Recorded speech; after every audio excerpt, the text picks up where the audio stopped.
real estate investing is not for everybody. A lot of people would love to do it, but they either don't have Yeah. the time, they don't have the resources, they don't have the ability to deal with headaches or problems. And Yeah. that's what we have really transitioned over into. We launched a fund that people can participate with us, 65% LTV or less, high interest returns, and we don't have to do anything. I'd rather do that and spend time, on the beach with my grandkids or on the playground instead of chasing down a broken toilet. Welcome to the Real Estate Pros Show, where we interview real estate investing professionals from coast to coast, as well as the service providers that serve the real estate investing industry. Our goal is simple: share what's working now to help you improve and scale your business to the next level and meet the pros that can help you get there. Real Estate Pros is powered by Investor Fuel, America's leader in helping real estate investors and professionals build the business you need to live the life you've always dreamed of. Let's start today's show. Property insurance for real estate investors doesn't have to be difficult, but it does need to be there to protect you when you need it. MyInvestorInsurance.com not only provides insurance at 15 to 30% cheaper than traditional agencies, it's built specifically for real estate investors like you. You can set up an account in about 2 minutes, get quotes on properties, turn on and turn off insurance for your fix and flip or rental properties in around 2 minutes without having to talk to anyone directly, all through our portal. There's no better way or faster way to make sure you've got the coverage you need to protect you, and no more lengthy policies either. Once you're set up, you're billed monthly and prorated by the day for however long your policy is active. It's powered by MSI, the third largest independent MGA, with 1.5 million customers and more than $1 billion in cumulative premiums written. Get set up today in about 2 minutes at myinvestorinsurance.com/fuel. Hey folks, welcome back to the show. Today's guest has 30 plus years of experience in real estate and currently at the top of Top Flight Home Loans, Top Flight Capital, and Top Flight Commercial, offering residential, construction, bridge loans, I-10 loans across 42 different states, and splits his time between Michigan and Florida. Please welcome Tim Blaise. Tim, welcome to the show. Thank you. Thank you, Dylan. I always like to start off at the top, Tim, by asking folks how they got into the real estate space. Well, I think mine was more of a lack of options. I grew up, I was born and raised downtown Detroit, and I think in a broken home, and coming out of that, it didn't seem like there was many options. And a lot of times you just hear, looking for ways to succeed. I always heard, more millionaires are created, from real estate than anything else. And even at a very young age, it caught my attention. And lack of options and lack of schooling, I kind of gravitated towards real estate.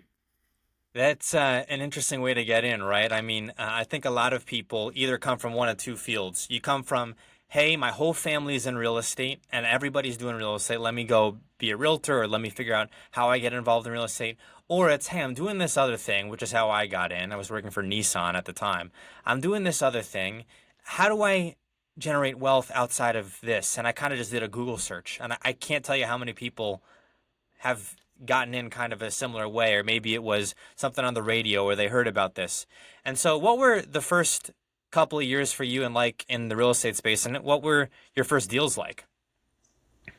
Well, I mean, for me, getting started at such a young age, it was brutal. It was pretty difficult. I got started as a real estate salesperson a month after I graduated high school. And when I say graduate, I barely graduated. I was a year late in graduating, and they had to throw me out eventually. So again, I went to a real estate school here in Michigan, got my real estate salesperson license, and I got thrown to the wolves, right? Because I didn't know what I didn't know, at 19 years old. And I was just out there trying to convince people that I knew what I knew and they knew otherwise. And so it was really, really tough start, but it's Yeah. still, it always hung with me that I had to do it. And so those first couple of years, real estate salesperson license, is that different than a real estate agent? I'm not familiar with this term. No, it's real estate agent. Yeah. Okay, real estate agent. So you're out there and getting basically trial by fire, right? And at that point in Oh time, yeah. did you know kind of grand scheme like, hey, I'm going to be in this business forever. This is what I'm super passionate about. Or was it more of, hey, let me see how this goes because I'm just fresh out of high school and I got to see if this is it for me. Stop living on an island and join the #1 mastermind in America for professional real estate investors. Investor Fuel is a community of hundreds of the nation's top investors working together to build stronger businesses and better lives. In addition to the amazing community of real estate investors acting as a board of advisors for one another, Investor Fuel members have access to 100% funding on purchase and repairs for our members only, a health insurance program, and benefits and discounts that more than pays for the membership of most of our members, meaning it's actually costing you money to not be a member of Investor Fuel. If you're looking to scale your business and build a business that allows you to live the life of your dreams, please visit investorfuel.com today and book a call with our team. Well, it was more of not knowing how to break into the real estate market again, because I didn't have a father figure, I didn't have a leadership role, I didn't really have all that. So I just knew real estate was where it's at. So the only thing I needed to do is try to get into it somehow, and that's how I did it. And luckily, it didn't work in the real estate agent arena, right? But it just kept me passionate to stay in the field, and that's where I've been for 34 years. And so you mentioned kind of going through a transition. So it didn't work as a real estate agent. Help us get to today, the pivot points, because we can see, you've got top flight, residential, capital, the commercial, so many different verticals, right? But it started as a real estate agent. So what was the pivot points getting to where you are today? Yeah, so breaking away from that, kind of, muddling through, life, trying to figure out how do I stay tied to real estate, even though it wasn't working for me. So I would get part-time jobs, I would do little things, try to just figure out how to make it work. And it was really tough. So again, I bought my first house in '94, right? And that's kind of what led to it. And then, so what do I got to do to fix this thing up? And what do I got to do to, turn a profit on it? And how do I go from one to the next? And it's just kind of snowballed over time. But eventually it led to the lending side of it, getting involved. I'm like, all right, so the real estate agent didn't work for me because, again, I was young and I didn't know what I didn't know. So then I got involved, and somebody introduced me to becoming a loan originator, right? And to be able to help that side. So now I'm passionate about buying some houses, trying to figure that out. Got my loan officer license, so I'm trying to figure that out. And eventually the things just started clicking where I could help people with their finances while still tied to real estate. And so getting involved in the lending side, at this point, you're still young, right? And you had the experience as a realtor. Now you're in the lending side. And as someone myself who's worked a lot with investors and now have my real estate license, everything is in the lending. I mean, the whole deal will collapse if the lending isn't lined up. And so you're seeing this and you're saying, okay, I'm seeing kind of my niche here. How did that business scale for you? What were your tactics? How did you gain more clients? What were the first couple of years like in lending? Well, so what happened is I got started on the lending side with more of a high interest lending, a lot more refinancing, trying to help people debt consolidate. And the crazy thing was, because I muddled through life up to that point, I had just gone through bankruptcy. I had lost my 2 cars. My garbage can had just been repossessed. And now I'm thrown into this position of trying to convince other people that I knew what I was doing on consolidating, or sometimes their largest investment. Now I'm the guy in the middle of this. So mentally it was challenging, but it worked. So got started on that, and then I soon figured out that I'm offering high interest rates, because you have the high interest rate lenders that are out there. Took me about 6 months to realize, because people were telling me, I'm selling 14% rates years and years ago. And people were telling me, well, why would I do that when I could get 8%? That's what the going rate is right now. I'm like, I don't know, because I didn't know, right? So I went and got my wife a job in the mortgage industry. She was a real estate agent's assistant. And I just showed up one day. I'm like, honey, if we're going to do this, I'm going to get you a job in a business. She's like, no, you're not. And I did. I went and I got her a job. So anything that I couldn't do on the high interest rate side, I would send to her and she would do. And we were kind of tag teaming it and had a dual income originating loans. And that's really what got us out of the gate working together.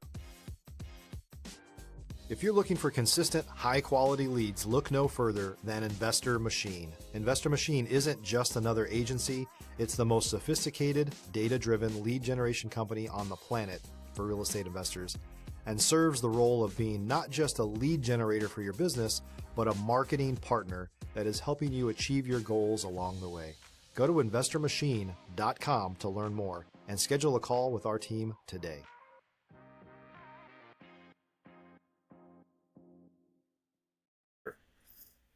And so, having a partner in the real estate space is just an incredible thing, right? A team that can do real estate together is going to win together. And so, I tell this to folks, of course, people would be blessed to have husband or a wife in real estate with them, but just that team around you, that nucleus around you, is really what drives you to higher and higher and higher levels. So, you're involved in so many different verticals right now. But how has the team building and the creating that organization around you been, and has that been something that's come naturally, or was this something that has had its ebbs and flows like many things? Well, I think like anything else, you have your ebbs and flows and ups and downs.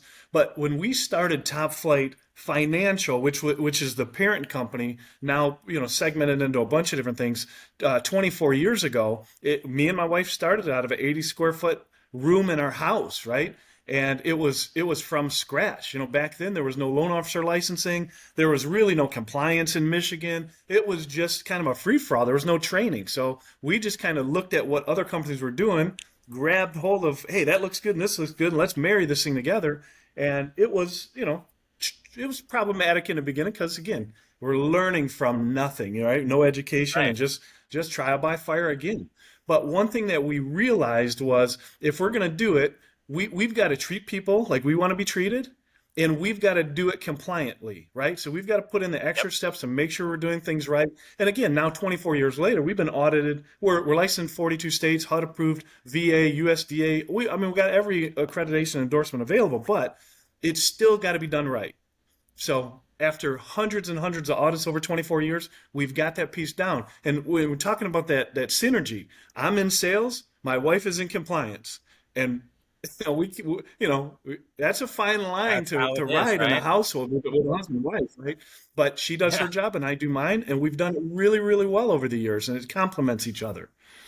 I think the compliance thing, it's now bigger than ever. I hear about it every day, every day, every day, I feel like, in the real estate space. But it sounds like you were really spearheading it, an early adopter, if you will, of compliance. You would hope everybody would be, but I think, specifically talking about the lending space, pre 2007, 2008, it was like the wild, wild west. I've spoken with so many people. People Mm. talking about making money hand over fist, and then all of a sudden it's just poof, gone. And then kind of you have new spaces emerge. Like, you have private money, which was there before, but then really got much larger and more significant. And you're involved, in the residential side. You've got, correct me if I'm wrong, new construction as well, right? We do have new construction. Yep. Yeah, and the commercial. And so blending all of these, basically one-stop shopping for folks who are looking for homes, either or new builds or any type of real estate lending, right? Yeah. Yeah, any type of, I just did a 119 unit new construction condo development up in Bay Harbor, Michigan. We were doing a golf course. I've got a church in process. And we're going to do probably a billion or billion two in just residential volume. So yeah, it spans a spectrum at this point. One of the interesting things that I take away from being in the real estate space, and it just keeps me so enthused, is you get to meet a bunch of new people. You get to have conversations that I don't think people are having in other industries. Like, I can go walk into a room and I can get that whole life story. I can get all of the steps that this person did to be successful. And in many cases, they're happily willing to give away this information because they realize, even if I gave this person the blueprint, they still have to go out and execute on it. And as someone yourself who's been there, who's had to make the strategic relationships, who's had to pivot, now you find yourself involved in several different verticals. What would be your advice to folks who are maybe thinking like, hey, I want to get into the real estate space. I don't know if I want to go realtor, if I want to go to the lending side, if I want to be in commercial, if I want to be in, residential new construction. What would be your advice to folks who may be starting out? If you're a new or newer real estate investor looking to launch or grow your real estate investing business, please check out Investor Fuel Club. It's a coaching community, but unlike anything you've ever seen before. And you can actually partner with members of our mastermind from coast to coast on deals right in your market. There's no better opportunity to build a consistent business than to literally partner with pros to help you avoid costly mistakes, avoid the need for capital to do deals, and help you eliminate your fears as you're starting your business. Learn more about Investor Fuel Club at investorfuel.com/club.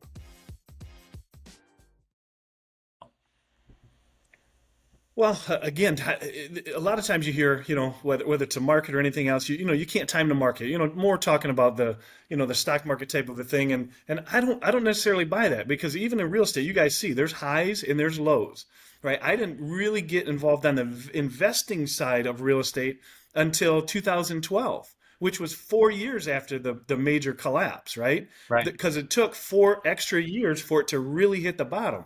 But between 2012 and 2020, I acquired 430 properties around Michigan and built an Inc. 500 company just on the investing side of that, right? But that comes with headaches. I mean, there's a lot of problems that come with landlord-tenant issues and CapEx issues and stuff like that. But I did it at a time where the market was at the bottom and working its way up. Now, I think we're down to 30 properties, because in 23 and 24, even 22, 23, 24, people are coming wanting to pay just ungodly amounts of money for properties that I don't even know if they're worth it today, but they were buying them. So we unloaded, 85% of our properties over the last couple of years just because of that. We're starting to see it now because we're licensed in 42 states. Markets are starting to even out. Some are even declining again, and there's going to be a time to get back into that on my side of it. But to answer your question, I've been doing hard money lending or private equity lending for 20 years, and what I have found over that 20-year period of time. Real estate investing is not for everybody. A lot of people would love to do it, but they either don't have the time, they don't have the resources, they don't have the ability to deal with headaches or problems and things like that. So with the hard money lending side of it, you can get involved in the real estate side of it, leave the speculation to another investor, leave the tenant headaches to another investor, and still make an incredible return on the lending side. And that's what we have really transitioned over into. And now we launched a fund that people can participate with us, myself included. We're all just, equity-based lending now to deals that really make sense. 65% LTV or less, high interest returns, and we don't have to do anything. I'd rather do that and spend time, on the beach with my grandkids or on the playground instead of chasing down a broken toilet or plug drain. You know what I mean? That's So it exactly just right. depends on the avenue of real estate you want to go into. It's so huge and so vast. You can make money in so many different areas. It's just how much time do you want to spend doing it? I want to ask you, and I often ask this to lenders, because oftentimes people think, well, you got to go to a realtor to find out where the deals are. But the lenders are the piece of the puzzle where everyone has to go to them to get the thing across the finish line, right? You're across the country, 42 different states. If someone is looking and maybe thinking, hey, I might be in California, or I might be in New Jersey or New York, or some of these maybe more regulated areas, and I'm thinking, where do I invest in? And maybe, let's say, I'll give you one scenario. They're looking at, hey, I want to go buy a couple single family homes in an area and maybe turn them into a short-term rental, right? Where would you say, for your money's worth, they should go take a look at if they're looking at investing? Oh man, I mean, honestly, I don't know that I'm the best person for that question right now, just because timing for me, I'm out, you know? Yeah. I mean, So in wait, terms of right? investing in the actual real estate itself, I've kind of really backed out of that because the market went to an all-time high, and I'll wait till it comes back around to get back into it. All of my short-term rentals are gone. All the apartment buildings we had, all of it is gone because people are paying too much. Now, I'm not saying there's no market that is not at the top right now, but it's for me, it's just easier to do the financing or the debt piece and let somebody else deal with the headache. So I don't know the markets, to really answer your question like that. Well, let me ask you how, because we're maybe not on the right time, and I think that Hmm. that is a good thing for folks to know. Like, hey, maybe from this perspective, maybe pump the brakes on this. How would folks know when it is the right time, when things are in the right direction? Is it rates? Is that what it comes down to? It really isn't. Again, Top Flight Financial, we've been doing this for 24 years. I've been through the ups and downs. I've been through the real, the crash, 2006, 7, and 8. We've been through COVID. We've been through high rates, low rates. The thing is, people always need money. Rates affect cap rates, right? When you're looking at projects like that, but people always need money and there's always something going on. So I really don't necessarily focus on rates too much. Hmm. Unless you're looking at a project that, the rates are 2.75 when you're buying it and you got a 5-year balloon because it's a commercial project, can you afford it if the rates go to 8 or 9 5 years from now? And a lot of It's people that bought over the last 3 or 4 years can't. I mean, that's why they're saying there's going to be, 1.5 trillion in commercial debt that can't get refinanced in the next couple of years because yeah. the rates ballooned up. That's Tim, scary. it is, it's a scary thing. It's a scary thing. I think your advice may be spot on, and I don't often hear it, but sometimes, patience and waiting may be the antidote to heartbreak, right? But we are coming up on time here, Tim. Where can folks go if maybe they'd like to learn more about the top flight companies or reach out to you, or maybe looking at lending for a deal themselves? Yeah. So again, I mean, I highly advocate for people looking into lending money themselves, if at all possible. But there's a lot of compliance that comes along with that. So again, if somebody wants to talk to me a little bit more about equity-based lending, you can go to topflightcapital.com, and it's TOPFLITE, like the golf ball, topflightcapital.com. And it will give you more information in terms of what we're doing, because I did start a fund. It was a $25 million fund. I put $5 million of my own money in. I'm planning on raising that to $10 million by the end of the year because I believe so much in what we're doing. And we're going after deals that are out there that the banks just aren't doing right now. In 2008, banks were 70% of the market. They're 15 now. I mean, that's how wide the gap has become, and private equity has stormed the market, and there's so much available. So again, if somebody's looking at, hey, I want to in real estate, but I don't necessarily want to buy one house, because if something goes wrong with that one house, I'm in trouble. They can invest with me. We're going to scale up to 100 million this year, and then all of our resources go together. We'll do the debt financing, and then we all win. It's a lot going on and impressive stuff. And Tim, congrats on your success and to your continued success. And thank you for coming on the show here today. You bet. Thank you. Thanks for joining us for today's Real Estate Pros Show. You can learn more about the amazing benefits of the Investor Fuel Mastermind community, including surrounding yourself with hundreds of other rock stars, 100% financing for your deals, and members-only discounts from vendors you're likely already using that, as a member of Investor Fuel, will save you more than the cost of your membership. Visit investorfuel.com to learn more. If you're interested in joining us as a guest of this show, please visit investorfuel.com/pros to apply. You can also check the show notes for access to free resources, how to get access to world-class lead generation, and much more. Don't forget to subscribe so you never miss another episode. Have a great day. We'll see you on the next show.